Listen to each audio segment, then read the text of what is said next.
Welcome to the Fitness Industry Council of Canada webinar, the pulse of Canadian fitness business.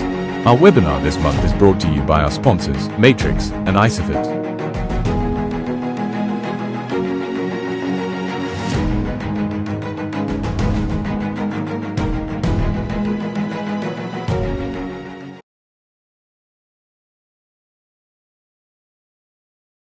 I'm very pleased to welcome you to another webinar from the Fitness Industry Council of Canada, your national not-for-profit trade association and voice of the fitness sector, who advocates on your behalf with government to advance and ensure that your interests are heard, to support successful business operations and contribute to our objectives of making Canada the fittest and healthiest nation on earth. So I'm your host and Executive Director, Zach Weston, and I'm joined today by our Director of Marketing and Communications, Aaron Phelan. Today's webinar would not be possible without the tremendous support from our sponsors, including Matrix as the premier sponsor of the Fitness Industry Council of Canada. Matrix Fitness is proud to support this webinar and the continued growth, innovation, and advocacy of the Canadian fitness sector. Matrix is actually the world's fastest growing commercial fitness brand and a premier partner to health clubs, community centers, and athletic facilities across Canada. ISOFIT is a Canadian-born innovation that has revolutionized the way fitness professionals approach isometric strength training. Designed for efficiency and safety, ISOFIT provides a controlled environment to build functional strength without the joint stress often associated with traditional weightlifting. So thank you everyone for joining us today. In the fitness industry, we often obsess over the front door, how many new members we can sign up each month. But our guest today has dedicated his career to the back door, mastering the science of why members stay and why they leave. Dr. Paul Bedford is globally recognized as the leading expert in retention and consumer behavior, with a PhD in behavioral change and over 2 decades of data-driven research involving millions of member records. He has helped over 500 operators globally transform their business models. And today he is here to help us move past guesswork and into the psychology of loyalty. So please join me in welcoming Dr. Paul Bedford. Thank you, Zach. Hi, Paul. Hiya. How are you? I'm good. I'm very good. So I think this is our 3rd year doing this in a row, right? Yeah, I think so. And what's interesting is that I suggested to Zach that we start this off in January. We've almost always had you in February. And I think that leads us right into our first question, because I think it's vital that club owners and anyone watching this live or recorded understands that retention starts a lot earlier than they think. So let's talk about what happens in that customer journey in the first 30 to 90 days that really predicts what long-term retention numbers are going to look like for a club. Okay. Right. So let's start with this then, because this often really sort of blows people's minds. People who join in January stay just as long as people who join in any other month. In fact, when you look at the actual behaviour in the first month of membership or the first 3 months of membership, as an average, the North American average, about 15% of members stay, 15% of members leave in the first 3 months. Now, what makes that such a big issue because of January is it's often there's double the number of people who join in January. So by the time you get to March, you've got double the number of people who are quitting. But as a percentage, they all look the same. So right the way across the year, there's hardly any difference in how long people stay. So this, while we're focusing on January today, this actually is true right the way across the year. And when we've shown that data, and we did a big North American study last year, over 900 clubs, and we presented it at one of the big trade shows. People were like, oh, wow.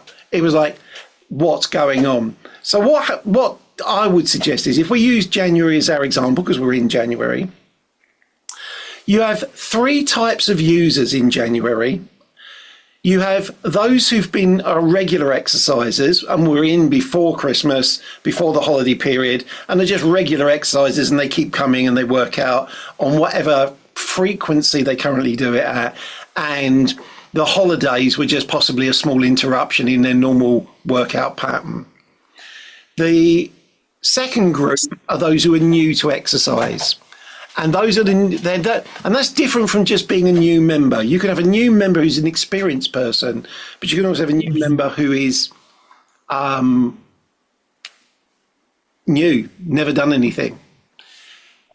The group that sits in the middle of that, which often adds to the volume, are those people who haven't been exercising for a few months but are already members, who are returning in the January period to try and restart their exercise program.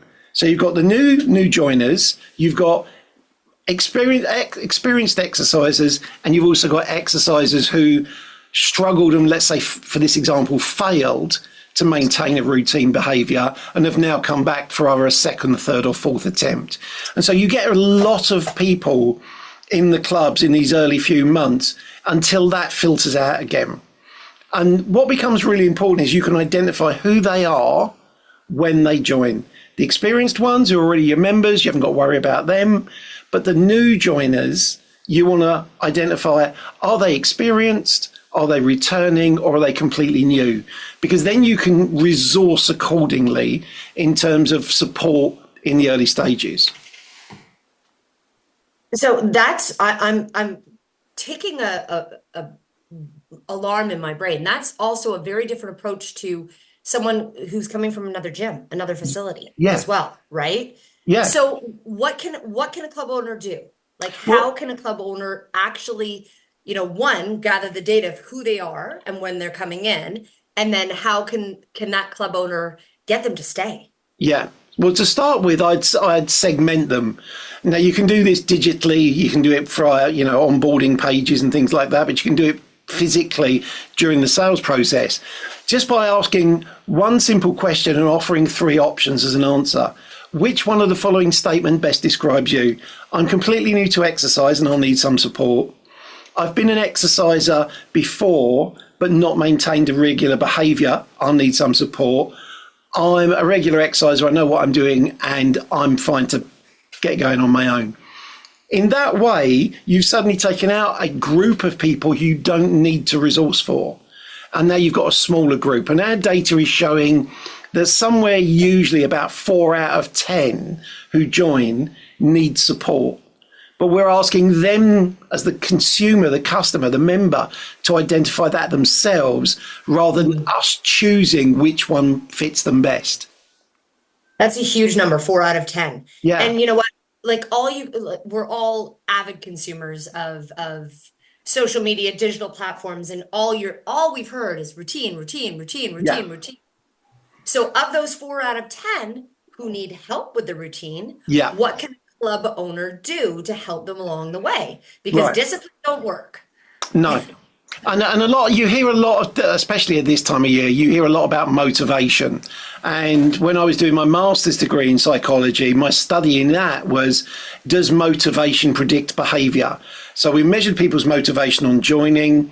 We then tracked them and we looked at their motivation over time to see if it would predict who'd stay and who'd go.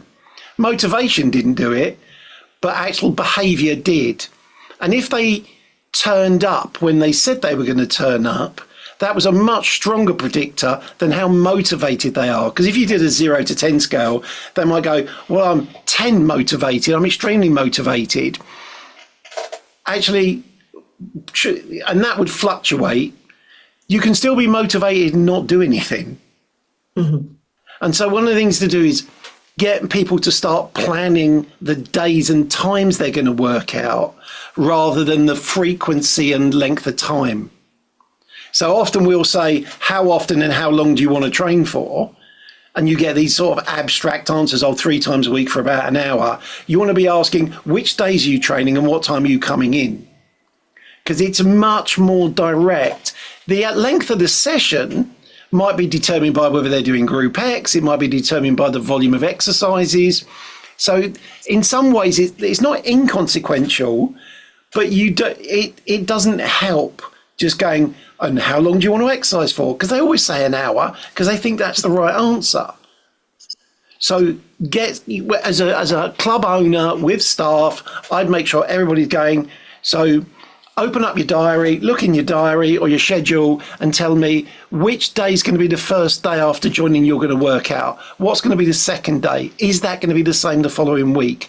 And set really, really strong behavioural goals rather than outcome goals in the future.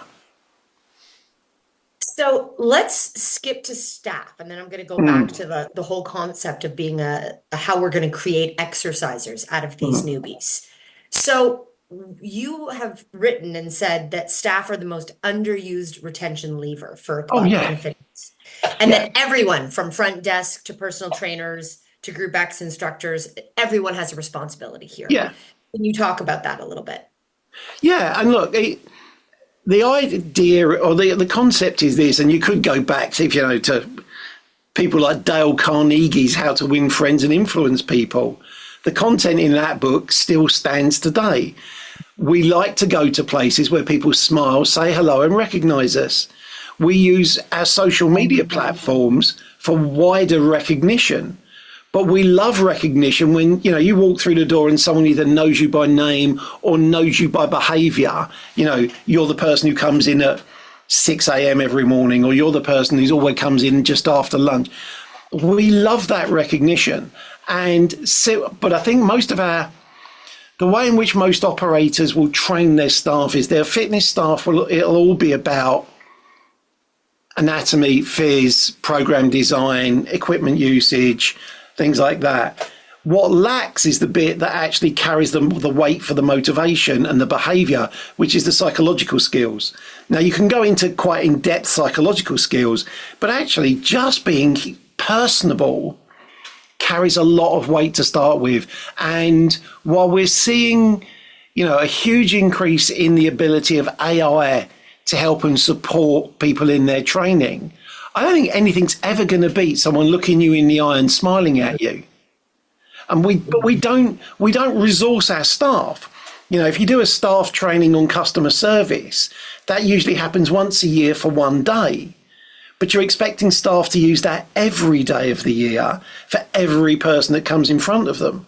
And if you're a new member of staff and they did customer service training last week, you either learn vicariously from watching your colleagues if they're doing it and you copy that, or you wait 12 months to go on the customer service training.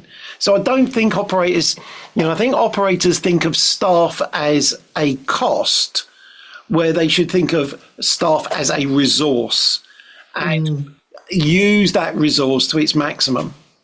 I'm sure Paul is doing this right now. Well, look, staff, we pay enough money to either recruit or, hold on to our staff. We put a lot, even if it's not a financial cost to recruiting someone, there's a lot of time. And then you've got the lag between when they start and when they're competent. That's no different from a new member joining when they start and when they're competent. And I've worked with operators where they say, we have a probation period of 3 months. And I'm saying to them, okay, so at the end of 3 months, how much of the job do you expect them to be able to do unsupervised? And they're like, what do you mean? I go, by the end of 3 months, if I gave someone a front of house role, I'd expect them to do 80% of the front of house role unsupervised. The other 20% is learn over time on the job, because there are certain things that you wouldn't learn because they happen once a year, maybe a holiday period, or something happens occasionally and you can't learn that. But 80% of the job you can learn in the first 3 months. Then I'd be asking the question, if they can't learn it in the first 3 months, are they the right person for the job?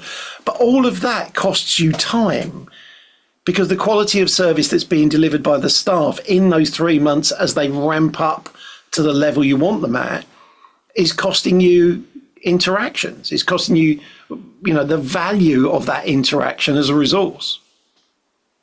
So how do we, I keep thinking about this 4 out of 10 who really need our help, right? Yeah. They've joined, they're in there, they've put down a credit card. So you've got them, right? Yeah. You've got them for a period of time.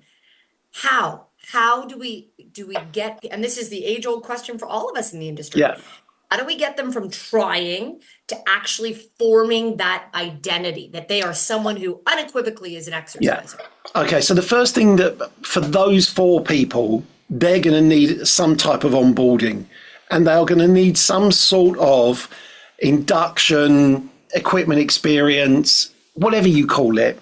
Because if they're completely new, while all the equipment manufacturers have done everything I think they can to make the use of equipment really straightforward, whereas so many people are just pressing quick start on a treadmill. People don't know how to navigate the gym, the order of the exercises, what looks right. The thing that builds your identity is confidence and competence. I'm competent to do the exercises that I should be following. I'm confident that I can perform them in a way that doesn't make me look like an idiot. Because if you want to build identity, you've got to make people feel confident and competent, because those are sort of the 2 building blocks and then frequency. And you know what, Paul? Like, I'm gonna just go off script here.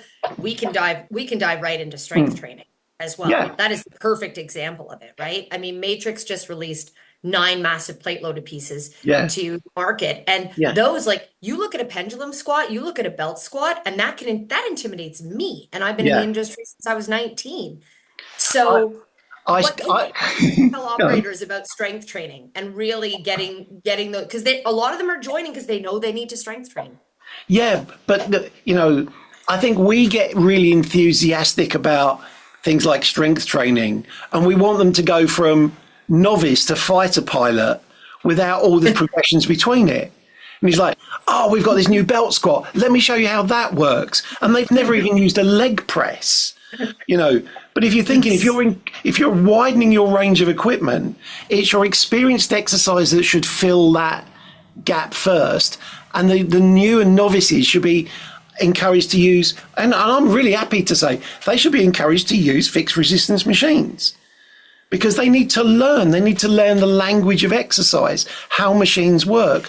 But I think sometimes we get over enthusiastic with our new toys or our new education, and we're so busy trying to show how clever we are, we forget how people need to start.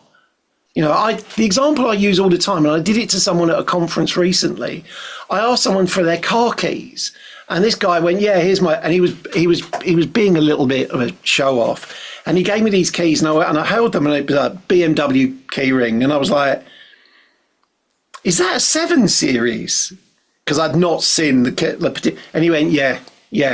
And I went, would you give these keys to someone who doesn't know how to drive and say, go and teach yourself using my 7 Series BMW?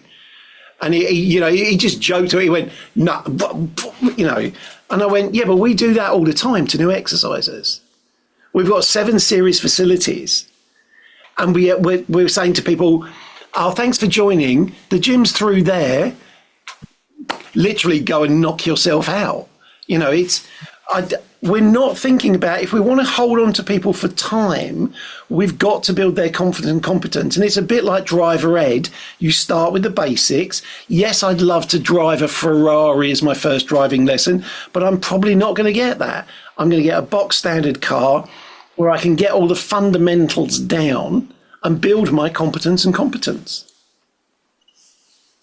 Brilliant. And that segues into goals and why goals fall off so predictably. Yeah. I mean, for someone who's been in the industry for a long time, Group X manager, your classes are packed in January.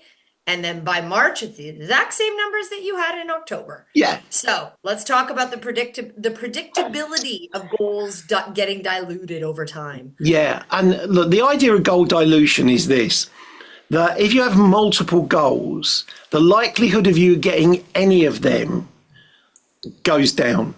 So the more things you add, the more difficult it becomes. But again, I think, people come in and they go, new year, new me. I want to lose weight, tone up, eat healthy, stop drinking as much, maybe quit smoking. Now it's go to bed early, get extra sleep, do some recovery, do some mindfulness, take some nature, be in the sun, and it's like, as soon as you drop one of those, the tendency is to drop the others. It's like a domino effect. Because it's like, I didn't go to bed as early as I thought, so I didn't get up as early as I thought, and I didn't get my 15 minutes of sunlight first thing in the morning because it was cloudy. You know, I'll start, and you get what's called the abstinence violation effect, where you've not done what you said you were going to do, and therefore you lapse and then relapse. And so, and I think the fitness industry for a very long time, and still possibly, has focused too extensively on outcome goals. Because we understand SMART goals, specific, measurable, achievable, realistic time frames. They work for us because it gives us a nice structure to work with, but they don't motivate people. They're the outcome. The motivation comes from something called the superordinate goal. The superordinate goal is the underlying motivator of the behavior. So it's the abstract concept of, I want to look better, I want to feel better, I want to be happy. They're abstract concepts. They're the things that drive the behaviors, but they're not the outcome.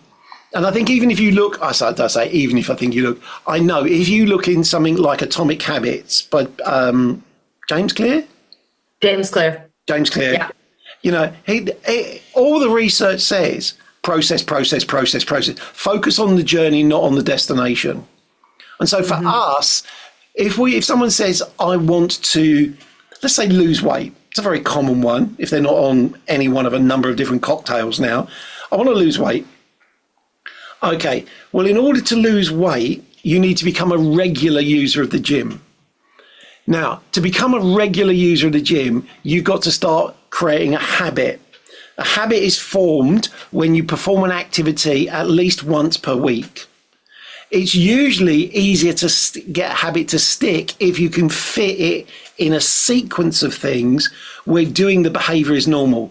So you end up with things like getting up in the morning, grabbing your workout bag, going and working out before you go to work. So it fits in a sequence rather than trying to fit it into some abstract part of the week, either on the way home or pick, those types of things. But for us, one of the simplest ways of making people successful is getting them to visit on the same day and same time. It's not asking them to change their body fat, their VO2 max, their, vertical jump or whatever we're measuring them by. It's saying, this is the first goal you need to achieve. I want you in the first month to attend 4 to 8 times. And in those 4 to 8 times, the goal of those attendances is to actually learn how to be an exerciser. Because while you're learning that, you'll be moving towards your goal. Month 2, we can maybe increase a little bit of the intensity and maybe a little bit of the volume, and that'll get you even closer to your goal. And we're always trying to encourage them to come, really we want them coming 2 to 3 times a week. I know the fitter and those who've got fitness as a lifestyle will want to do it every day. The vast majority of people don't want to do fitness as a lifestyle. They just want the outcome that fitness will give them. So 2 times a week will get them the results and keep them as members. And let's talk, this is a brilliant point, again, off script, because I profiled someone for an Anytime Fitness, and he was morbidly obese, and he ended up in the ICU for 2 weeks. Yeah. He started coming at the same time every day to do his workout. And all of a sudden, you're a part of a community that is there at 9:30 in the morning. Yeah. Or at 6 a.m. Yeah. Or the after work crowd. And you're seeing the people, and they're giving you the little waves and the little high fives and what have you. Like, community exists so traditionally we've thought about group X. Yeah. But the whole gym. Erin, I reel, and my sister sees me. My sister works with me in the business, and she looks at me and rolls her eyes, sometimes out loud, when I hear people go, "Oh, but we're a community gym." Every gym's a community gym. Every gym has got a community. Just, they might be one of the bigger operators with thousands of members, but there'll be the pre-workout community, pre-work community. So they come in before they go to work. There'll be those who are after the school run community. There'll be those mid-morning when it's quiet community who all start to come in around the same time, start recognizing people, smile and say hello. Now, they might not know everybody's names and they might not be going out for a coffee or socializing, but they're like, yeah, we're part of this time of day, or we've done something together. Hyrox is a great example at the moment. I know it's absolutely flying. Shared suffering. You know, I'm one of the person who suffered. Yeah, you did Hyrox, I did Hyrox. Oh, and you talk about the burpees, or you talk about the broad jumps, or you talk about how you suffered, and you go, and that, you know, CrossFit was the same. It was about the shared suffering and the recognition, waiting for the last, you know, no man left behind, waiting and clapping the last person to finish their reps. That's how you start to build identity, because the person you described who's coming in at the same time gets recognition. Now, someone coming in every day, within a week or so, you should know their name. Now, the fact that they come in every day and you know their name, for them, it's like they know my name at the gym. You know, it's a badge without, you know, a pin. It helps identify the behavior is linked to the identity, and the identity starts to be recognized as I may not look like a fitness person, whatever that looks like, but I am a person who goes to the gym, and they're on that journey of creating their identity. But it's fragile in the early stages. You know what? It keeps coming back to, because we're going backwards and forwards in these questions, it keeps coming back to that habit loop, right? Cue, reward, routine, cue, reward, routine. And it keeps coming back to staff, right? Your staff, someone feeling connected and actually having those conversations. I'm thinking a small group training on the gym floor in the off-peak hours as well. Yeah. All of these ways that a lot of these gyms are doing right now. So let's go into the dark. What are the warning signs? What are the warning signs that someone is not sticking around? So visually, if you're a trainer and you're on the floor, or people in classes, range of movement, amount of effort, almost like lethargy in their workout. You can literally see people who are physically giving up. And I don't mean giving up because it was physically too hard, but giving up mentally and going, this isn't for me. I don't feel like I fit in. You can see it. You know, I always say you can see someone who's struggling even if they've got the choreography right, because it's in their face, it's in their facial expressions. So the first thing is about looking visually, patterns in terms of visit frequency and a broken visit frequency. So if they normally come in, let's say Monday, Wednesday, Friday as an example, and that pattern starts to change and it decreases, it's an early sign.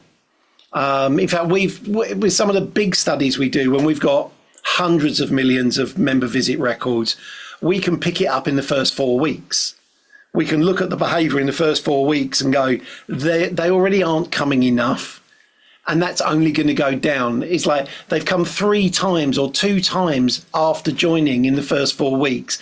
And for us, we're going, they're never going to establish a habit. They're never going to build a routine that builds into a habit. So it's these patterns. I think the other thing to be mindful of is time of year, seasonal change, and holidays. So things like when schools finish, particularly if you're a carer looking, you know, you're responsible for school drop-off, school pick-up, things like that. And now suddenly the kids are at home all the way through the day, but your normal routine was you'd go after school drop-off. Those changes in your normal week are the types of things that disrupt and lead to lapse. And then there's that, oh, I didn't go last week and I've already missed Monday.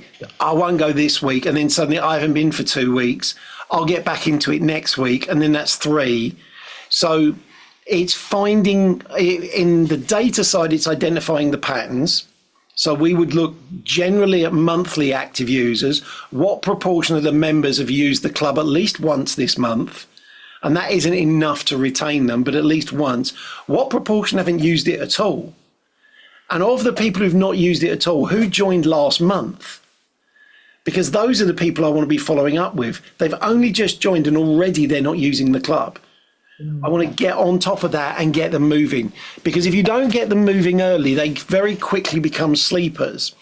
And while they might pay and not visit, and you might see that as you know, a great member, the most valuable member, they don't use the club, but they pay. They actually don't stay as long as the people who even use it once per month. Oh, so, yeah, and we never thought we'd see that. But, from a retention perspective, we need to see once a week. From a training perspective, we need to see at least 1 to 2 times per week. And if we don't see that, they don't get the results. And if it's not once a week, they start to drop out.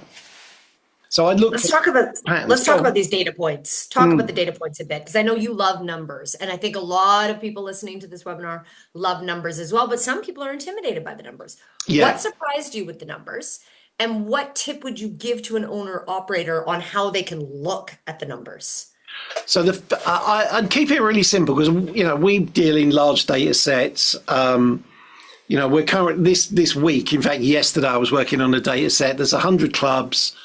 1.6 million members over the last 3 years, and 450 million visits they've made. And we're looking for the patterns within that. But I think to start with is just, if your club management system allows you to see who has visited this month and who hasn't, and then segment that into, of that, like I just said, of those who haven't visited, let's look for the ones who joined last month and see if we can get them to come in. Then I'd focus on the people who are coming in once a week. And all I would be trying to do is encourage them to try and, in a 4-week, 5-week period, visit 6 to 8 times. So a minimum of 4, but up to about 6 to 8. So they're not coming more than twice a week, but they're not coming less than once a week. And we do it over a month rather than a week, because it gives people a chance, if they've got work challenges, holiday challenges, other challenges, within the month they can play catch up. Within a week, if they're saying they're going to come in twice and they miss one, they've already in their head missed half of their target for the week. And that's where this issue of lapse and relapse comes in. So I'd be looking at that, and I'd be looking to try and initially get all the people who are coming less than once per week to come once per week. It'll have, the data set I'm looking at the moment, I think we saw something like 70% of their members, new joiners, weren't coming once a week in the first 12 weeks. Oh, wow. Yeah. And that's not uncommon. That's not, when people say to me, oh, God, that must be a really unique thing to see. No, we see that all the time. And in fact, when we do our analysis, the people coming 2 or more times per week, so that includes all the people who come every day, is usually about 5% of the membership. So when everybody's saying, oh, everybody's coming more, no, this small 5% are coming more, but the rest are hardly coming at all. Now, this might seem granular, but with your work with clubs, do you see SMS being effective? Do you see voice phone calls being effective? Like, what are some of the actual tangible means of targeting those 70%? Because that's a huge number that are not coming, right? And that's a lot of revenue that's on the table at risk of leaving. Yeah, we've calculated 1 extra month for an operator that's similar to the one I've just described, was worth about £26 million a year to them, a year. And that would be year on year. So you wouldn't get it this year and not get it next year. You'd keep getting it every year, additional revenue. I know when I worked with Goals, we added 4.75 million in 5 months to their 100 corporate clubs. And that was without any capital expenditure. But I'll give you an example of what we did with Golds. One of the things we did with Golds, and this is becoming more challenging, ringing people, right? Ringing people. People don't answer the phone. People don't answer the phone. So what do you do when they join? You say, right, this is the gym's phone number. Occasionally we ring you as a courtesy call to see how you're getting on. Put it in. When the phone rings, at least if you ignore us, you know it's us. Quite often people then answer the phone and just go, hi. So, and what we've seen is, and we did a study with one operator, they were doing emails, so this is slightly different, but they sent emails to members who hadn't been in. A third of the members saw the email, because we could check it on the CRM system, had opened the email, had received the email and had seen it and returned. Another third had opened and read it and returned, and another third hadn't seen it, hadn't opened it, and didn't return. So sometimes not even reading the email or the message is enough to have a prompt to go, oh, the gym's just messaged me. You know, and but what we have to be really mindful of is sometimes our language, and I think it's getting more extreme in the fitness industry, our language can be very, very judgmental for people who've struggled to start. So I know some big franchisers who, you know, they go, they'll send a message, how have we failed you? As if there's been some failure on one part or another. Well, it's a low user call. We're ringing you because you haven't been in. Judgment. You know, these, if you've got a fragile fitness identity and someone's calling you out about a behavior, you know, it's not going to go well. And I do actually, we've seen it with automated voice messages, just saying it's a courtesy call, wonder how you're getting on and when we're going to see you next. Works brilliantly. I think that'll work really well also with chatbots as chatbots get better, because I think chatbots, people know they're talking to a chatbot and don't feel judged by it. I think as soon as we add a too deep a layer of AI in and the chatbot folds its arms and go, well, where were you last week? It will suddenly be like, that won't work either. So we have to be mindful of the way in which we communicate. SMS messages work. I know in the software that I've helped develop, you know, we use push notifications, we use routine setting stuff, and ours is all about behavior change. So we're not pushing messages about the workout itself, we're pushing messages about the visit, the experience, the feelings, and it's very much psychologically driven rather than physiologically driven, which we see the experienced exercisers, they like those types of apps, but the new exercisers, they've got to shape that behavior before they're downloading workout programs and plans and stuff. You know what, given, this is just a side question, given how many countries you have consulted in, right? Do you see universal language that works as well across cultures and demographics, really? Yeah, there are some things that do, and yeah, there are some things that do and don't work. There are some cultures where certainly if you call out someone's negative behavior, for them that's a loss of face, and your relationship with them going forward is going to diminish really, really quickly.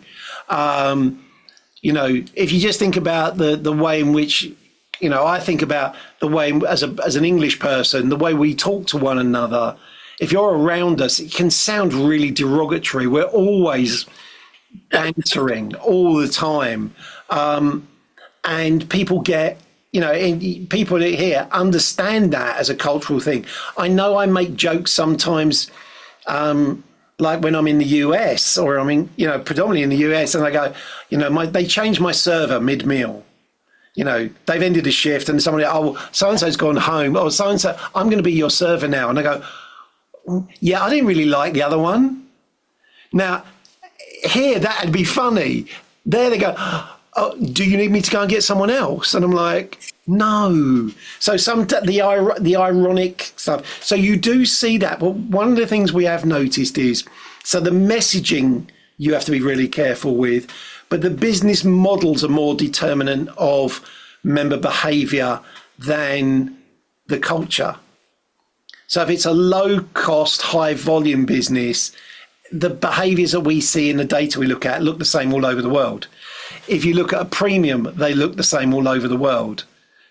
Because, and my thinking on that is, while we think fitness has been around a long time, it hasn't. And we've pretty much globally adopted certain patterns of how you do fitness in club environments, in studios, as just a way of doing it, in the same way we've all adopted the way in which we use our phones, because it's a fairly new technology. We've had all the experience the same. The cultural stuff tends to be around the way in which we speak to one another, how direct we can be, age. Certainly with some cultures, you know, an older person is held in higher respect by everybody, just by age, even if they're incompetent. You know, so yeah, we do see some differences. And look, I don't know I've referenced it, but I know in the software that I've helped develop, we use what's called generational messaging. So we look at the way in which different generations interact digitally with one another and replicate that. So I have a 16-year-old daughter. If she sends me a message, it could be just an emoji, a few letters, and it's going to be really short. If I send you a message, because of my nature of the way I was, I write it like a letter. It's sentences, it's paragraphs, it's fully punctuated. I'll check the punctuation because the way I was brought up was to write letters. Now I write letters using a phone or a computer, and the language we use is different. So you can separate generations by language and message them differently. Because again, my daughter, when she'll do one sentence, send another sentence, send another sentence, send, and I'm there for 5 minutes constructing the a perfect message, send, and then she fires back with YH for yes, and I'm like, that's one letter short than just writing yes. It's like. And then she's going to make fun of you no matter what. Oh, yeah. Because we have a daughter of the same age, right? Yeah. She will eye roll entirely, 100%. Yeah. So it doesn't really matter what you do. Aaron, I was wondering if I could just interject. Yeah. This is fascinating, wonderful information, Paul. And I was curious, about that difference between the different types of clubs, and if you in terms of high value, low cost, and big box and boutique, as well as age and gender differences in terms of the messages that are sent. But you answered that nicely as I was listening. And, now I'm kind of curious if you have data on messages related to the type of programming that the member was participating in terms of, is it a different message that you would send to somebody who does something more like a CrossFit or high rocks or strength training versus a cardio spin class participant and member? We haven't. Has been some work done. Some people will remember, and I'll use this as a reference point. Some people will remember when Nike Fuel Band had, before they linked with Apple, I think it was, the Nike Fuel Band. If you were going to have a coach for the Nike Fuel Band, you could choose a personality type, and the personality. So you could have a sergeant major type personality, going, it's your run today, make sure you got your sneakers, you'll be out the door by da. And there's another one who's more of and I hate to use the language now, but it's like Mother Earth, more nurturing, quieter, more respectful. It'd be really good if you got out today. That had massive impacts, but then the customer chose what they wanted from the message. We haven't specifically got things on different types of activity messaging, as would, at the moment, we're at the part where we're focusing on, we might send reminders about an activity, you've got a class booked, fairly straightforward, but not as detailed as, you'll practice this pose in your yoga class today. Because so much of we know about the member, we don't know that granular detail.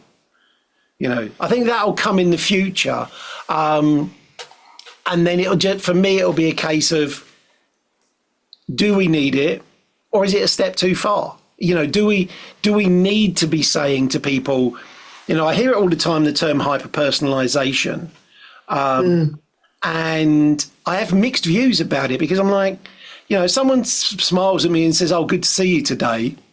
They did just hyper-personalize an interaction with me. Maybe they used my name, but even if they didn't, they looked at me and said it, rather than sent me an email saying, "Oh, we were really glad you used the club today." That's because then I know it's a triggered response, because it's just the automation. So Zach, I'm sorry, we don't have it at the moment. Well, we don't. I think there might be research on it, but we don't have that type of data. And it's mainly because the operators don't collect it either. No, I appreciate that, Paul. And it's interesting and fascinating at the same time. And many years ago, as a researcher, I was involved in a project, building technology that was eventually used in The Biggest Loser, TV show of all things. And what we were doing was it was that hyper personalization kind of approach, but also using geolocating linked to some biometrics, and it was both positive and negative reinforcement. And so, for example, we could track an individual who perhaps went on a lunch break. They went uptown in the city, and they went out for lunch at a restaurant and overindulged. And in the future, if they repeated that geographical pattern, similar to, the pattern we're trying to reinforce with going to the gym, same time, same day throughout the week. But if they did the same pattern and their phone GPS picked up that pattern that previously led to a spike in blood sugar, we would actually message them and say, the last time you did this, it didn't work out so well, or something, maybe a little bit more professional than that. But it's interesting and scary at the same time what we could do. Oh yeah, and I think and so there's a couple of points there. One is I've got a blog. I think it's coming out in the next 2 weeks. It's written called "Optimizing versus Satisficing." And optimizing is knowing all your numbers and doing exactly what you just said. Satisficing is I went to the gym today and I did something, and that's enough. And and part of that was some thoughts I had. I was listening to someone's podcast, and they were talking about, there were a couple of people on the podcast were wearing the Aura Ring, and they got to the point where the Aura Ring was telling them today wasn't a day to exercise, and they were going, I've got to ignore it though, because I'm traveling for the next 3 days. So if I don't work out today, I won't work out for 4 days. So it's like we can have as much of this data as possible, but sometimes we have to fit it into people's lives. Whereas I think we get into the habit of thinking everybody has to fit in around what we prescribe rather than we need to prescribe around their life. And we'll I think at some point we'll get a happy medium. So let's talk about Q1, because everyone's in Q1. We've talked at length about January. Yeah. What about February and March? Because those are opportunities that are coming up. What are the strategies that a club operator can really dig into for February and March? The first, well, I would, for that quarter, I'd be going, like, set a target for the first 3 months and saying, if you paid a joining fee, why not? If you visit 8 times a month, a total of 20, if you make 24 visits over if you make 8 visits a week for the first 3 months, we'll give you back your joining fee. Because there's a reward then that rewards the behavior you want. The behavior you want is the visit frequency.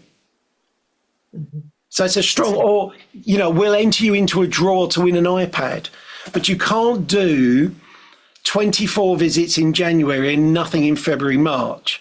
We've got to be able to see that you do 8, 8, 8 to do that. One of the ones I think is very underutilized is visit recognition in terms of things like T-shirts. You wouldn't want to get it in the first 3 months, but you might say, you've done 24 workouts. If you could continue like this, you'll be able to claim your 50 workout T-shirt. And again, it's like you have to say it's 50 workouts over a set period of time. So you want to be reinforcing the message, it's visit frequency, but above intensity and time of workout. So when I always think about the ACSM, it was always the diagnostic of it, or the description was frequency, intensity, time, type. I think the US used duration, but we've always used type. The first thing in that sequence is frequency.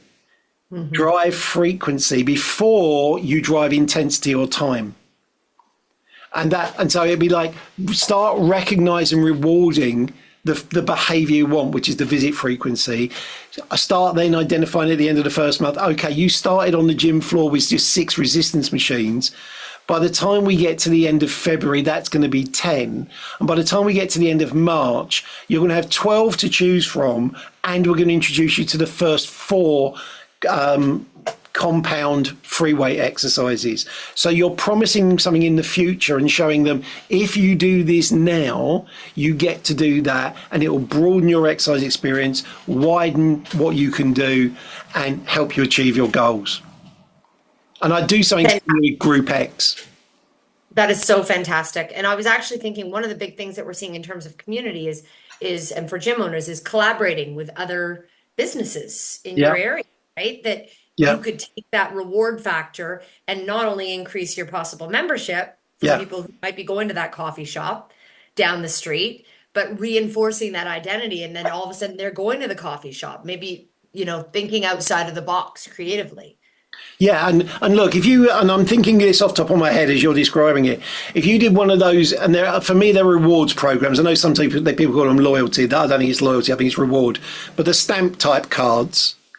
But you had your club had a particular stamp card for a particular coffee shop. When they hand the stamp card over, the person in the coffee shop knows that they come from the club. The person in the coffee shop can say, "Oh, you've been working out. How's your workout been going?" Then they get recognized as being someone who works out. They're an exerciser. So you can work collaboratively. And what you will find, and you see this in more premium clubs who have, the ability to do food and beverage and things. After about 6 months, if you introduce someone into having a coffee when they finish their workout, after 6 months, that becomes part of the normal visit. It's the type of thing that Barry's Bootcamp built in with have your protein shake ready for when you finished, so that your workout was $35 and there was another $15 for a protein shake, and they were maximizing your spend per visit. We've seen it happen over time that people's spend per visit goes up automatically once they get beyond the 6-month period. Because they start getting into the habit of, I always grab a sandwich, I always grab a bagel, I always grab a drink, I always get a protein shake. So that becomes part of their routine. That builds their identity. And what about March? What else? What can we do by March? March, I'd be focusing on the things that might get in the way coming up. So, depending on country, and countries have different religious holidays, but you've got something like Easter coming up. It could be in March, it could be in April, who knows every year. But it's, okay, you've got this far so far. What's the plan if you get disrupted over the Easter break?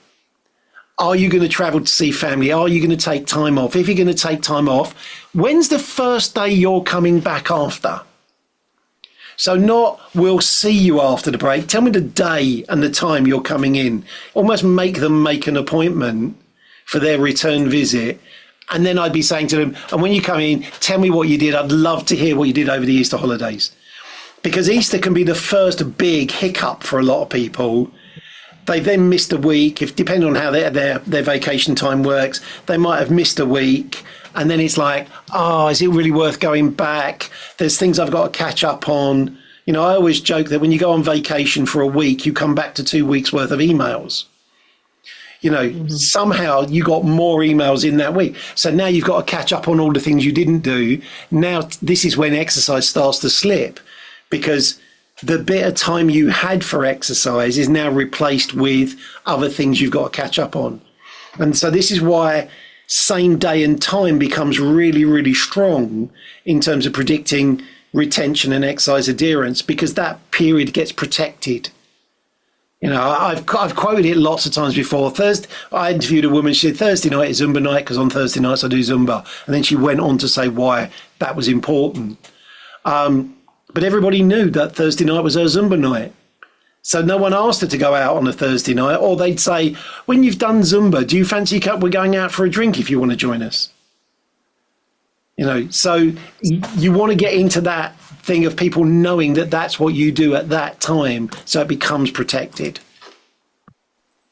Well, if anyone live has any questions, I've dominated this conversation, Paul, because as I've said, this is all about, I love this. Like Paul is like, it's about prescription, onboarding the salespeople. And you know what I find really interesting, Paul, about this, as I keep talking, even though I've told everyone to add their questions in, is, from someone who worked for big clubs like Equinox and for Good Life and what have you, is something you said earlier was where I feel the tide has changed, is that it used to really work for clubs to take your money and never see you. Yeah. Right. Like it really did. It was a business model that worked, right? You wanted, and now that has changed hugely, hugely, because Yeah. we're looking at the long-term member and what that long-term member is going to bring in revenue over 1 year, 5 years, a decade, 20 years, Yeah. right? That connection piece is so vital. Joshua just asked, what messaging can we provide to existing members as we have an increase in new members that may not like the influx? Oh, always good question, Joshua, because Great question. always grumbly, right? They're always like, this is my gym. I can't stand it. I'm lining up for the Yeah. like. My first take on that is always send them a message going, we're so glad you're members. Be patient. Be patient. Remember, in the past, you were that person as well, joining for the first time. You know, I wouldn't go as far as going, you've only got to wait till March and they'll all be gone. Because if you do the other job properly, they will. Just be patient. Be aware that the most popular times, never say you're busy. The most popular times are always going to be these times. We can see in our data that, you know, there's a lot more capacity at these other times of the day. And I don't know how it is at the moment in Canada, but, you know, we still have a lot of people working from home or visit, you know, a couple of days a week and then going into the office a couple of days a week.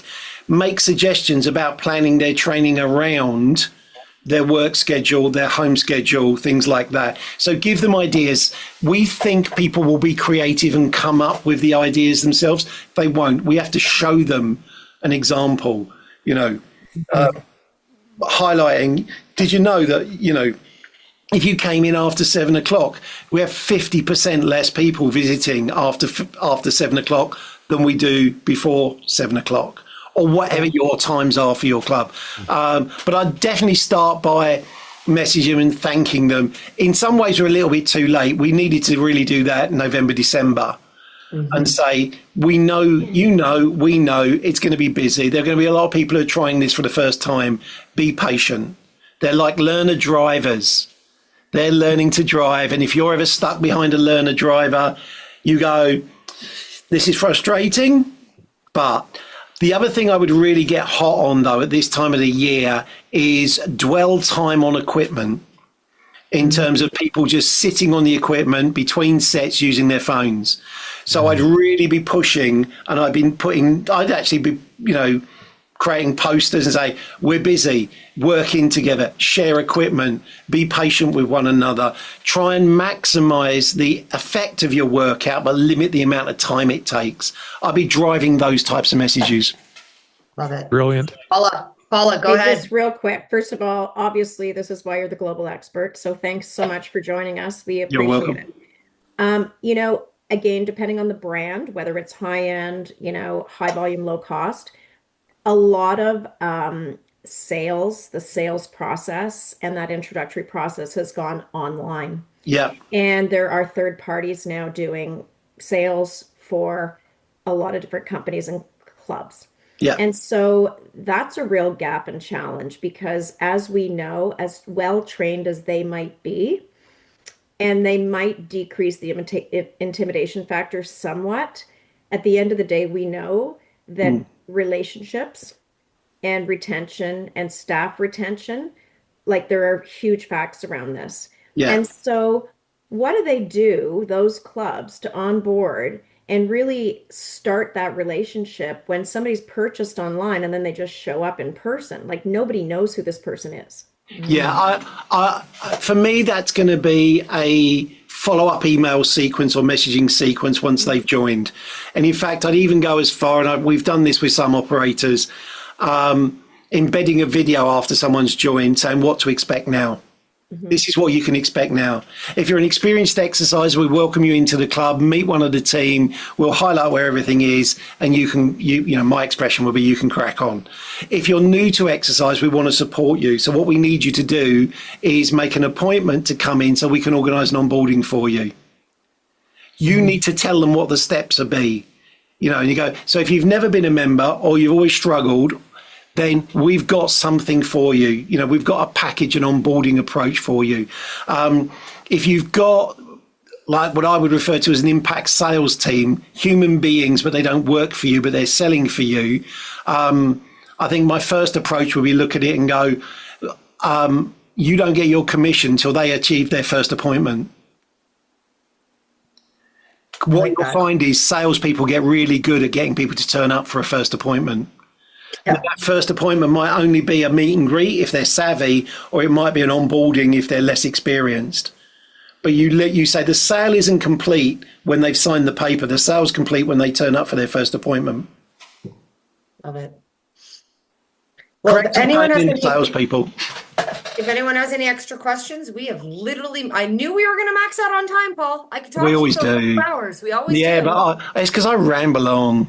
No, you don't. You're very, you know what? These are all things that every single gym owner needs to hear and be reminded of. And also be very mindful of the data points, right?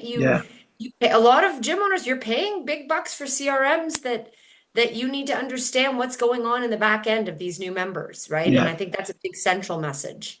Zach, did you have anything? Well, I was just going to add, first of all, thank you, Paul. Thank you, Aaron. For those who are watching or listening or watching the recording and they want more, where's the best place to find you, to ask more questions or to work with you? Okay, so if you want to go direct, then my website on my business is called retentionguru.com. And even if you just put Dr. Paul Bedford in, there are a couple of Dr. Paul. Right in the chat. It's in the chat, everyone. Okay, so that's for the website. There are blog posts on there. There's links to other things. We have a YouTube channel called Retention Guru, surprisingly. But we post on Instagram, LinkedIn, Facebook every day. We do a post on, we call them lunchtime lessons. They're really short. Usually they're just a few sentences. They were originally written to only fit on Twitter, so they had to be short. Now they can be a bit longer, so we've flexed them a bit across the platforms, but across all social media. And if anyone wants to email me, go to the website. My email address is on there. My phone number is on there as well. Just be mindful of time zones, because if I see a Canada number come up and it's like the middle of the night, I am going to answer. You're not. I won't call you. I promise. Yeah. I promise, Colin. So there's lots of stuff out there on social media as well. Brilliant. Thank you. You're welcome. Well, I think that wraps it up, right, Zach? I think we'll wrap it up at this point, but I really want to thank everyone for joining. Obviously, a huge thanks to Aaron and Paul. This has been, absolutely terrific information, and certainly a lot of takeaways just from the time that we spent together. And thank you for the link to all of the references for your other content that you're updating daily. Thank you. And I promise not to call you in the middle of the night. Please don't. Well, listen, thank you for inviting me to speak once again. I really appreciate it, and I really enjoy doing these sessions. It's our annual session, Paul. Sorry, but you're in it. You're in it now. I've got you. We'll be doing this again. Cool. with an update with next year's data. Pick a topic, we'll cover it. All right. For those still listening, Paul and Aaron and we're just going to hang on to chat amongst each other. But that concludes today's session. So thanks again. We'll have details on February's session out shortly. Take care. It's going to be excellent, everyone. Excellent.